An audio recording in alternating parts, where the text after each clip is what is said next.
Welcome to Pankinen Financial Perspective with Ashton Pankinen from Pankinen Financial Group.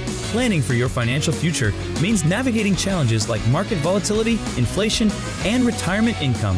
Pankinen Financial Perspective is here to help by addressing common financial concerns, sharing valuable strategies, and exploring ways you can work toward your financial goals. Now let's get started with Pankinen Financial Perspective. Hello and welcome to the Pankinen Financial Perspective. My name is Ashton Pankinen from Pankinen Financial Group. If you'd like more information about what you hear during our show today, give us a call at 952-873-2703 or visit us online at pankinenfinancial.com. That's PANKONIN financial.com.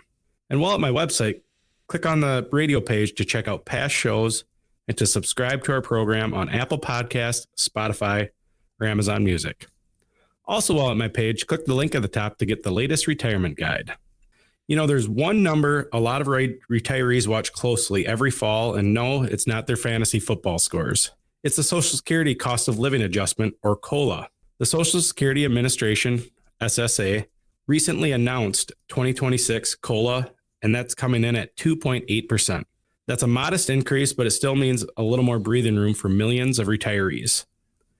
A recent Kiplinger article titled 2026 Social Security COLA is 2.8%, What You Need to Know, notes that according to the SSA, 2.8% may translate to about $56 more per month for the average retiree, bringing the average benefit to roughly $2,071. Married couples receiving benefits, the increase could be closer to $88 a month, raising the typical total to about $3,208 for a married couple. It's not a dramatic jump, but in this environment, even small adjustments can help offset rising prices. Interestingly, this announcement was delayed a bit this year because of a recent government shutdown. Some Bureau of Labor Statistic employees were temporarily brought back just to finalize the Consumer Price Index, which is data used to calculate the COLA. So while the news came a little later than usual, retirees can now plan around that number for next year. But before we get started, let me bring in my co-host, Tony Shore, who swears their coffee budget could use its own cost of living adjustment. Well, I don't know about coffee. I mean, the price of if you go to a fancy place or one of these coffee shops, it definitely has been going up outrageously. But for sure. But what I need is a cost of living adjustment for my pizza budget. There you go. That's what I need. I need more money in the old pizza budget, or maybe record albums, buying some more music and some more vinyl. So that's where I come in there. But you're right. Cost of living adjustments are a good thing that we get them because we have to try to somehow keep up with inflation. And I know. Yes. I know, Ashton, this is something you help your clients deal with and people you meet with and work with. You help them come up with a plan that will keep up with inflation. Now, the COLA update is so important for retirees who are watching every dollar, and a lot of folks, no matter how much or how little you have, you're going to watch and say, okay, how much more am I getting out of Social Security? Is it going to cover, what will that help cover? It's not going to cover the increase this year in healthcare costs. No. Or the COLA would have had to been, 30%? Yeah, it's been pretty substantial. Cases, Maybe not quite 30% for Medicare, but for the average health insurance, yeah.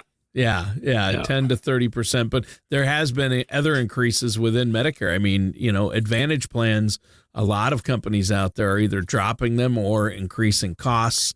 Across the board, health insurance has gone up. And that's just one part of inflation that unfortunately COLA doesn't keep up with. But it's I'm not going to look that gift horse in the mouth. My mom always said, never look a gift horse in the mouth. Yeah. That's an old expression. But you will take what we can get at this point, right? Exactly. Yeah.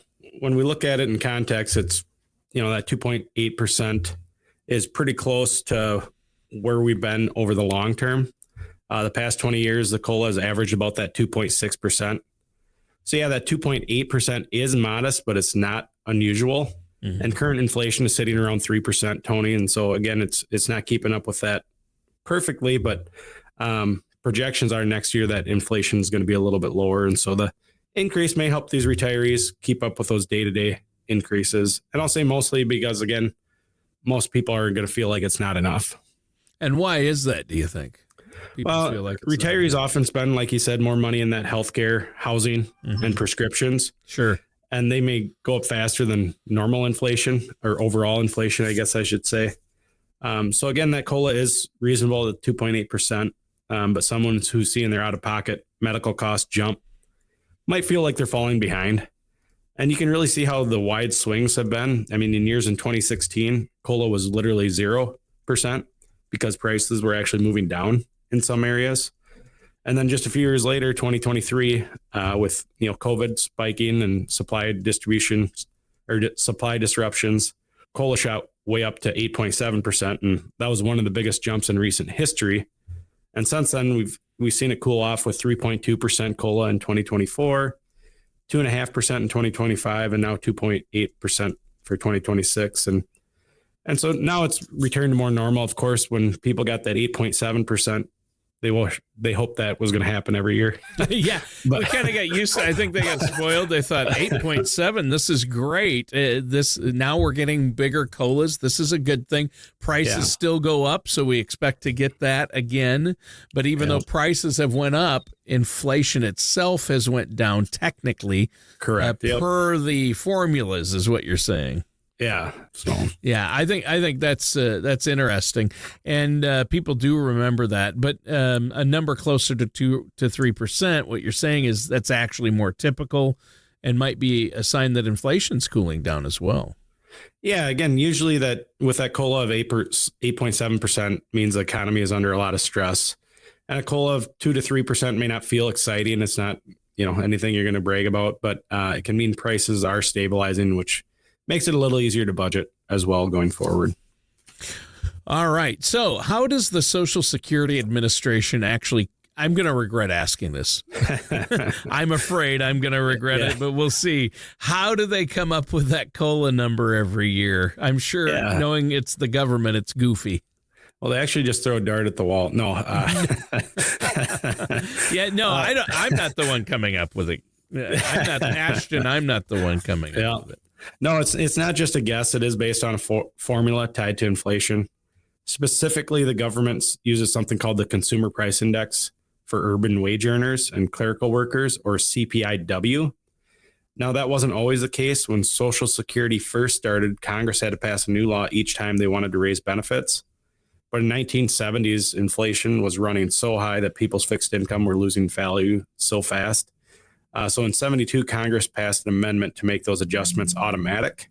And then the first COLA went into effect in 1975. And that was a little before my time, Tony, but I guess interest rates were running out of control at that time, and inflation. But today, the Social Security Administration looks at inflation specifically in July, August, and September, and then compares that to the average prices during the months to the same 3 months from the previous year. And so that percentage change between the two averages becomes the COLA for that following year. Yeah. And just like I said, goofy. I mean, it's really how they figure it out. It's a direct reflection then of what's happening with inflation in just those 3 months, not the entire year. Yeah, precisely, Tony. It's a snapshot that may not capture all the ups and downs in prices over that full year, but it gives you a good benchmark for the cost of living to see how it's trending. There also have been some proposals to base COLA on a different inflation measure called the CPI-E, which focuses more on Americans that are 62 and older. Supporters say it might be a better reflect of expenses the retirees actually face rather than the economy as a whole, especially since it puts more weight on healthcare costs. Because again, for seniors, that's kind of one of the larger expenses. But so far, these proposals haven't gone anywhere. Yeah, it's interesting. So I think it makes sense because Social Security benefits aren't just for retirees then. Yeah, exactly. The COLA also applies to disability and survivor benefits. So it's not just retirement checks. So while retiree-focused index could help some groups, it might not be as fair and effective across all the people who rely on the Social Security income. Yeah. Well, and I think that Social Security is so important for so many people out there. Whenever we do a show on Social Security, I'm reminded all over again, just how many layers there are to this thing. And I'm glad you're here to help us sort it all out. That's for sure. Yeah. And here's something people don't really realize until they're already receiving benefits. If you're collecting Social Security and you're still working, your earnings may temporarily be reduced for your monthly benefit. It's called an earnings test, Tony. So it applies to people who start claiming benefits before reaching that full retirement age. So again, for 2026, Social Security Administration will hold $1 of benefits for every $2 you earn above $24,480. So about $2,040 a month. So if someone keeps working part-time or takes consulting work and earns more than that, their benefit could be adjusted downward temporarily if they're not at that full retirement age. Okay. Temporarily, though, is the key word there, isn't it? I mean, because those withheld benefits aren't really lost, that you get them back eventually, right? Yeah, that's right. Once you reach the full retirement age, Social Security recalculates your benefit amount and credits back the months when payments were held. So over time, you may recover much of what you didn't receive earlier. And so it's more of a timing issue than an actual penalty. And so in the year when someone reaches full retirement age, that test becomes a little more lenient. So for 2026, the SSA will withhold $1 for every $3 earned above $65,160, or about $5,430 per month. And so if someone's planning to keep working a bit while easing into retirement, it may make sense to understand where they stand relative to those thresholds. Yeah. That's good to know, especially for people who like staying active in the workforce, but want to start tapping into their benefits early. It sounds like careful timing and strategizing could make a real difference in how much income they see month to month then. Yep. A little foresight and good understanding of how these rules work would help you avoid surprises and keep your retirement income strategy running smoothly. Okay, so what else do we need to know and our listeners need to know about Social Security changes in the new year? Yeah, the taxable wage cap is another important Social Security update for 2026. That affects the people who are still working. This is the maximum amount of income that's subject to Social Security taxes, and it's the amount used to calculate your future benefits. For 2026, that cap increases to $184,500. Which is up about $8,400 from the $176,000 limit in 2025. In other words, any income you earn above that $184,500 next year won't be taxed for Social Security purposes, and it won't increase your benefits either. And so, Tony, that's good news for you. Yeah. Okay, good. Glad, Ashton, glad you're singling me out. That's for sure with that. There you go. And that cap moves up every year, right? Yeah, it is indexed to inflation. So overall prices and wages rise, and that ceiling adjusts upwards too. Sure. It's gone up from $168,000 in 2024 to $176,000 in 25 and to about $184,000 in 2026. And so you can safely anticipate that number will climb again in 2027 if inflation continues at a similar pace. Sure. Which it probably will. So for people who earn above that limit, their take-home pay might see a small bump once they hit that cap, but it doesn't translate to higher Social Security benefits down the road. Yeah, you got it. And while there's one of those lesser known details, understanding how that wage cap works may help you set expectations for both your paycheck and then eventually your retirement benefit. Another key number to look at for 2026, Tony, is how much you need to earn to qualify for Social Security work credits. So these credits are what determine whether you're eligible for retirement benefits down the road.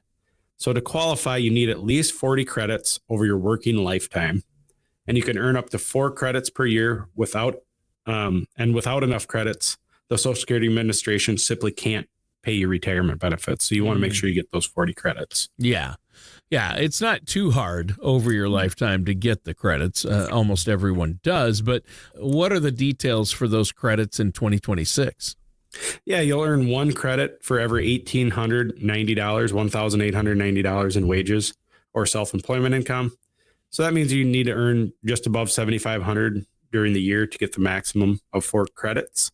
And so by comparison, in 2025, it took about $1,810 a month, which is $80 less. You can see the threshold rises every year, just like everything with inflation. Interesting. That's something I bet a lot of people didn't realize. So those credits really serve as your ticket into the Social Security system, not just for retirement, but also for things like disability and survivor benefits too, right?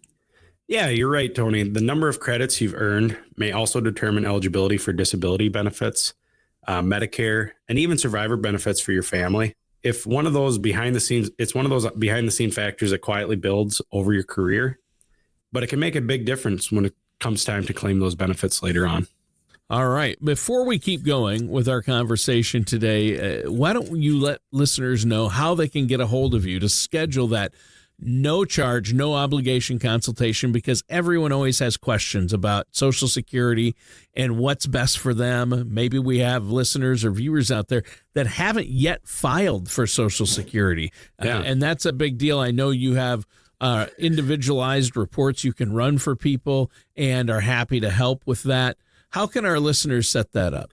Yeah, and everybody's got a different idea on Social Security, and so it is important to sit down with a professional to discuss it. And one of the best ways is just give us a call at our office, 952-873-2703. Again, that number is 952-873-2703.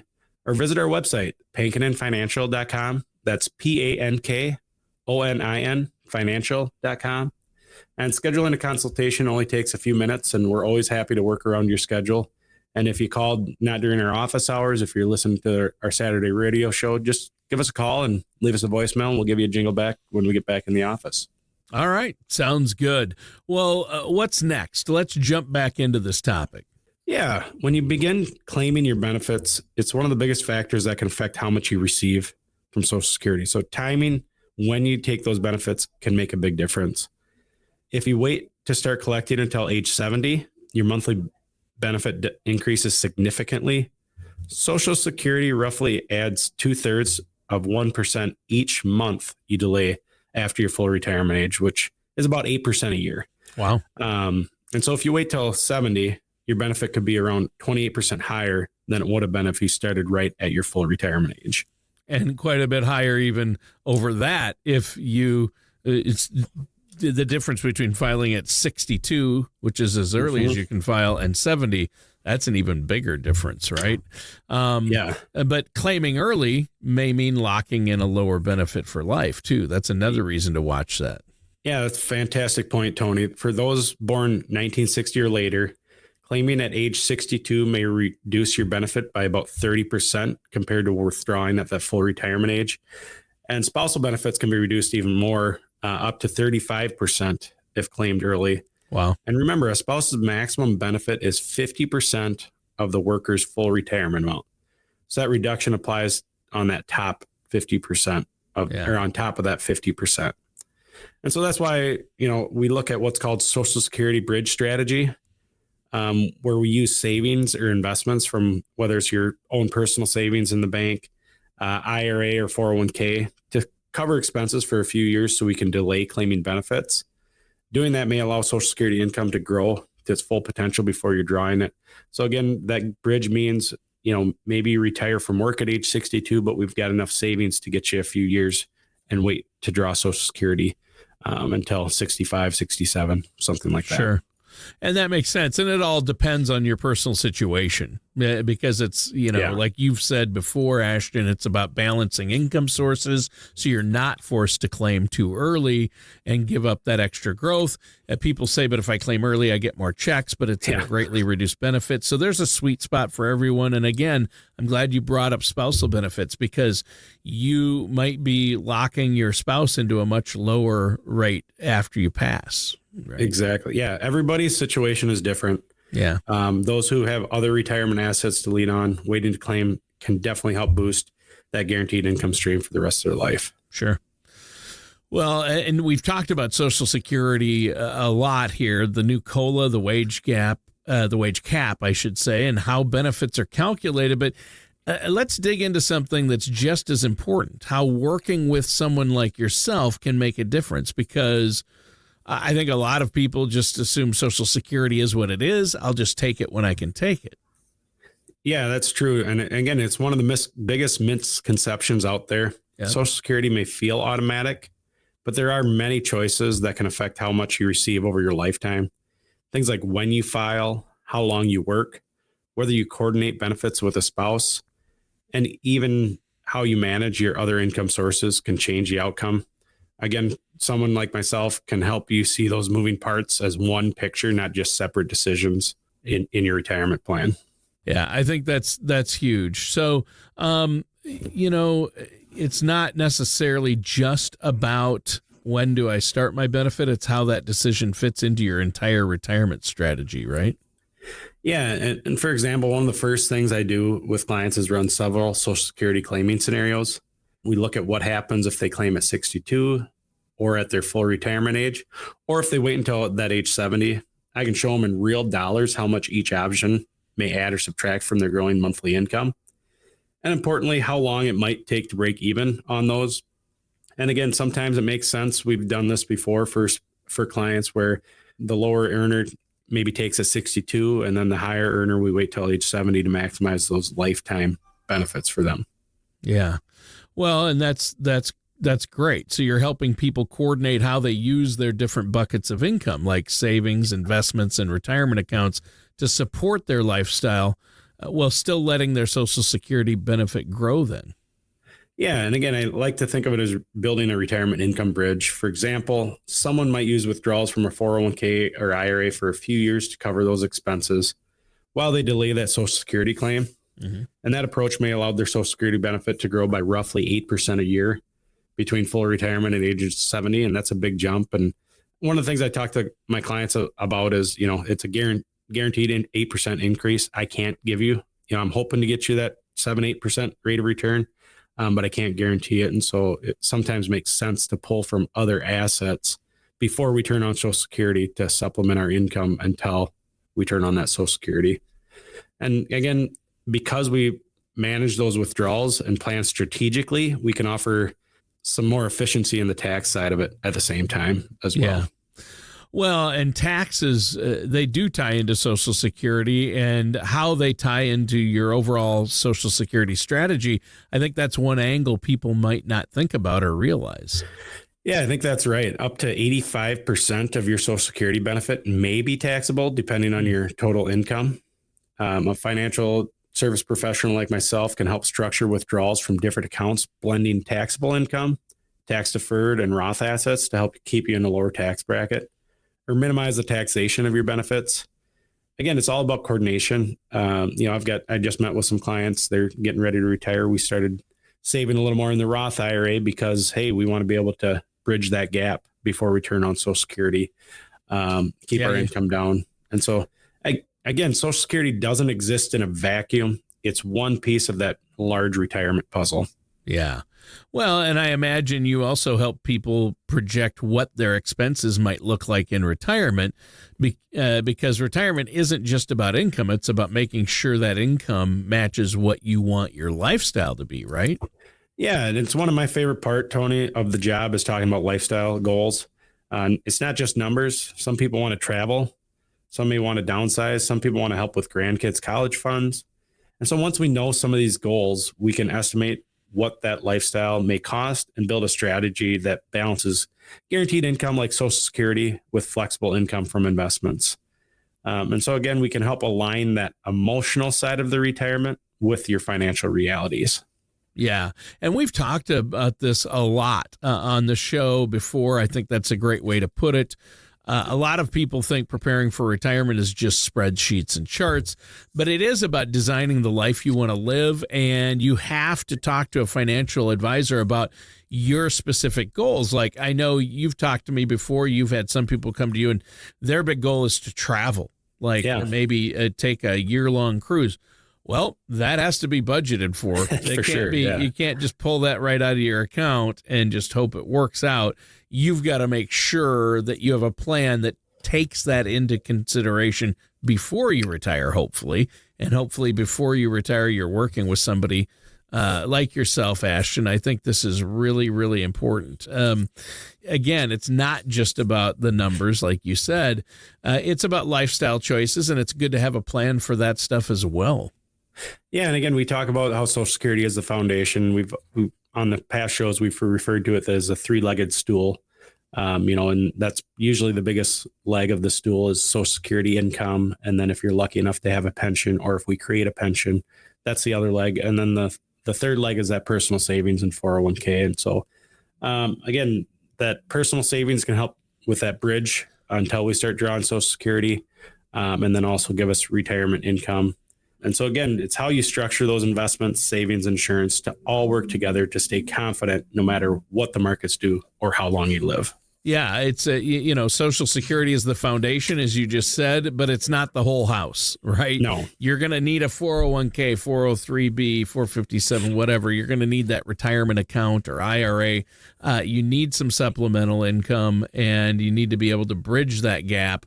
I know for some of our listeners out there, Ashton, this may sound like something you can just read about online or plug into a calculator, but what you're describing sounds much more personalized, and I wouldn't make a move without meeting with someone like yourself, a fiduciary, a trusted financial advisor who can run that personalized Social Security maximization report first, right? Yeah, and again, online calculators are great for quick estimates, but they don't know your health history, your goals, or how you actually spend money. Right. So again, that's where a financial professional can run the same numbers through a retirement income model. We can dig a little deeper on, goals, emotion of retirement, not just the numbers, and then adjust for that personal situation with things like inflation, medical costs, or even part-time work. We can also stress test your strategy. What happens if inflation runs higher, or if a spouse claims early and the other one waits? That level of insight may help you make smarter, more resilient decisions in your retirement. Right. And I think this has been an excellent topic. I mean, Social Security is such a crucial part. As you called it, it's the foundation. And so people need to get it right. If you're listening out there and you have yet to file for Social Security, or you've recently filed, make sure you don't do it and don't move on without having that Social Security maximization report run. How can they do that? How can they get a hold of you to set that up? Yeah, again, give us a call here at the office. We'll help you with those strategies on does it make sense to file or not. 952-873-2703. Again, 952-873-2703. Or visit us online at pankininfinancial.com. That's PANKONIN financial.com. And we're happy to take our calls and help you make sure you get the maximum amount for that Social Security, because once you turn it on, it's final. Yeah. So you want to make sure you evaluate it before you do. You're locked in there. All right. Thanks, Ashton. And that does it for today's episode of the Pankinen Financial Perspective with our host, Ashton Pankinen. Thank you for joining us for Pankinen Financial Perspective. Don't head into retirement without a plan for both your finances and your health. For more information, contact Ashton Pankinen at Pankinen Financial Group at 952-873-2703 or visit pankininfinancialgroup.com. Join us again soon for another episode of Pankinen Financial Perspective. Advisory services are offered by Ashton Pankinen LLC DBA Pankinen Financial Group, an investment advisor in the state of Minnesota. All matters discussed during the show are for informational purposes only. Each individual situation may vary, and the opinions expressed here may not apply to everyone. Materials presented are believed to be from reliable sources, and no representations can be made as to its accuracy. All ideas and information should be discussed in detail with one of our qualified representatives prior to implementation. We are not affiliated with or endorsed by the Social Security Administration, the Federal Medicare Program, or any other government agency. Calling this number will direct you to a licensed sales agent.